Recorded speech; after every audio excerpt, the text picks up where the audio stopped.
This is a 2024 Toyota 4Runner TRD Pro in the Terra color. And this is it. This is the last time I'm ever going to review this 5th gen Toyota 4Runner. Hey, it's Tim, Pickup Truck Plus SUV Talk. In this video, let's talk about what made this vehicle great, why people loved it, and why it went away. Let's get to all those details in this video. So this is the Terra color.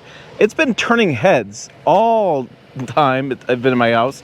People have been slowing down to see the color. They've been stopping, flipping U-turns, and it is a nice color. It does stand out. It has more of a oranges to it, but it's not so bright like other oranges have been.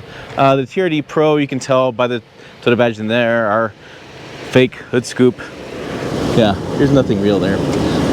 Fake hood scoop. We have the lights there. Some general grabber tires, TRD on there, as you would a TRD Pro version. We have a little more off-road capability with this, the TRD Pro. A luggage rack up top that yeah, I'm gonna need a ladder for that, folks. I'm not getting up there. I did do some towing this week with this, and we'll talk some about that. TRD Pro back there, the 400 there, we can open up the top opens, maybe. Oh, am I doing it wrong? What am I doing? Oh, that's lock unlock. Oh, that's right. That comes down. That window rolls down. Wow. The brain part, my part. Sorry. I can't believe I did that. We have some power plugs back there. One thing that you've noticed with TRD Pro and 4Runner, lights here as well as a speaker. The idea is you can set up a little bit of like a picnic deal, set some chairs up, whatever, tailgate, and you have lights, speaker, everything, and power back here. They do make a version that has a tray that pulls out. I like that version. A little higher, a little pull up. Yeah. Tie downs there, as usual. We have a 5-seater really. In this case, you have the middle seat. We'll go down with it like that. So this is you can hear the 4.0 liter V6 rumbling, the 5-speed automatic transmission, 278 horsepower, 270 foot-pounds torque. We'll talk more about that. I have some piano black here on this, some plastics here, which is nice because this is something you can wipe off. And you have some, oh, sorry about that. I hit this here, so that's the jerk of the camera. Some comfortable seats. These are the leather Softex basically kind of seat, and then we have the stitching there. I don't know if it's leather or Softex. It's hard to tell with Toyota these days. We have some USBs down there, air vents there. Just typical roof, nothing crazy there. We'll come over here. Beep, beep, beep, beep, beep. Yes. No, I'm pissing you off. Settle down. Forward seats. We do have this. Can move forward, up, down, all kind of stuff. We're gonna go ahead and have 1,000 pound-feet of payload in this. We have some power plugs there. That turns on the one in the back.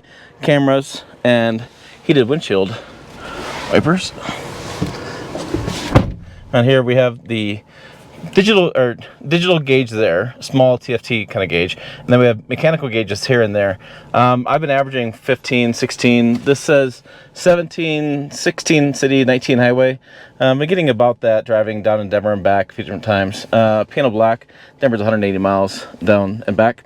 I have the old school mechanical shifter for 4-wheel drive. So this is your gated shifter here. Gated meaning you have little gates that keep it from going through reverse, neutral. You kind of did it goes back out. Heated seats there. There's the window in the back. See, I told you it rolled down. Haha. Goofy. And then, as we've had for many years, the big knobs knobs there, volume knob, scroll knob. This is the kind of old school map. It's not very updated. It works. That's what I'm gonna say. It works. And then we have the TRD there as well. So we'll go ahead and hit the road here and tell you more about this TRD Pro 4Runner and why it's dying, and maybe why I'm not so sad to see it die, but I understand why people are really upset about this. All right, hold on. The screen's not flickering, by the way. Just refresh rate of this camera and that camera screen. I don't know why it does that. Toyota does that for a reason. These are the controls I was talking about. Multi-train select, the crawl control, different things like that. 8-track system, the locking rear differential. What else did I miss? Oh, yeah. It'll tow. I towed 5,000 pounds of rock with it, so it'll tow. I'll never do that again, but it'll do it. Okay. Let's put this thing in gear and have a conversation about this.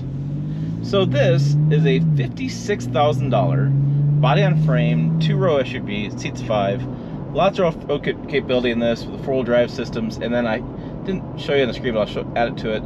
I have crawl control, I have multi-terrain select. I got features in here with the rear locker as well, A-track system, that would challenge even the best and most experienced off-road driver to get stuck. These systems work really well. They've been well thought out. Bugs have been worked out of them, and I've literally seen crawl control take a Tacoma out of sand up to the axles and dig itself out. It's an impressive system, and so lots of capability in this TRD Pro. Now, the reason why fans have loved this 4Runner for years is it comes down to the basics. It's reliable. It's one of the most reliable Toyota vehicles that's been out there for a while, and this is the last of its kind. When this one leaves, all of the Toyota trucks, I'm going to say it's Sequoia, Tundra, Tacoma, and then 4Runner, as well as Land Cruiser, have all lost the naturally aspirated engines. They've all gone turbos. They all have different frames and different setups and different styling as well. And some of those vehicles are very dramatic. So this is the last of its breed. Now, a lot of people are upset about that because there's been some hiccups along the road with the Tundra, with its new engine, and some people have felt the pain in that. And they want to keep the old school reliability. They feel like Toyota's chasing competitors now. Instead of building the more reliable vehicle that has less features, they're adding more features to it, which, if you know much about reliability reports, what happens with when I do those stories is more features equals more problems. That's what it always comes down to. Now, for me, as a journalist who's driven every generation of this going back since 2014, and keep in mind this was initially came out when George W. Bush was in office, so way back when, I think it's time for a change.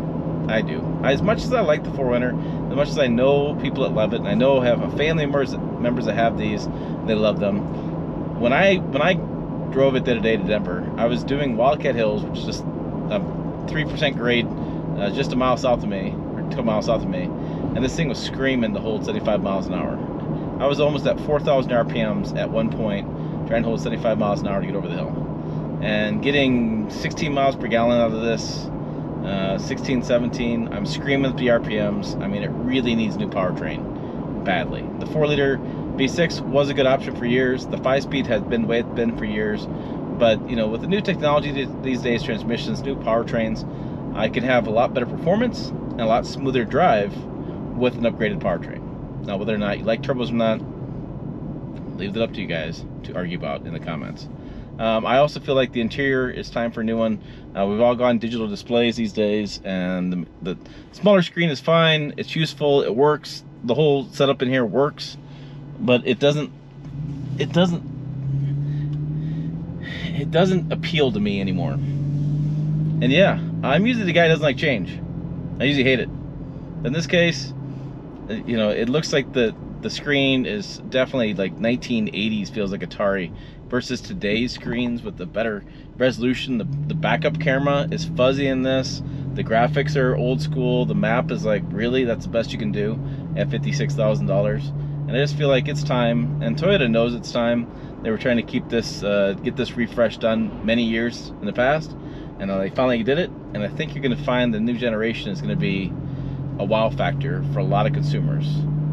Many different ways. Wow, take it as you go. But for me, you know, I am a little sad it's going. It's kind of those weird parts of my job where I've seen some vehicles go through their entire life cycle, and I've driven the last model year of it. And in this case, I'm doing the same thing. It's a solid vehicle. Visibility's great. Seat comfort's great. The radio could be better. The graphics could be better. Apple CarPlay could be better. I mean, everything about this just says it's time. And there are people that I know right now that are shopping for these hard, and they're buying them, and they want to get that old school reliability. They want the new stuff, and I don't blame you. There's also an argument to be made about lower price point. This new 4Runner, when it comes out, the price is going to be higher. It's the way it's been every new model of any new vehicle. The new model, the pricing has gone up, and so people are going to shop for this. They're going to buy a lower price point, have the reliability of the 4-liter V8, 4-liter V6, excuse me, and they're going to just drive it 300, 400, 5,000 miles and feel great about it. And more power to you. For me, I'm excited to drive a new one. I'll probably drive it here in October, or September. Video comes out in October, and I can't wait to get behind the wheel and see what they've done to improve it. Again, nothing wrong with this one. It's time. And you know what? It's time for you to watch another video. Website down below as well, pickuptrucktalk.com. Edit videos over here. As always, thanks for watching. I will see you down the road.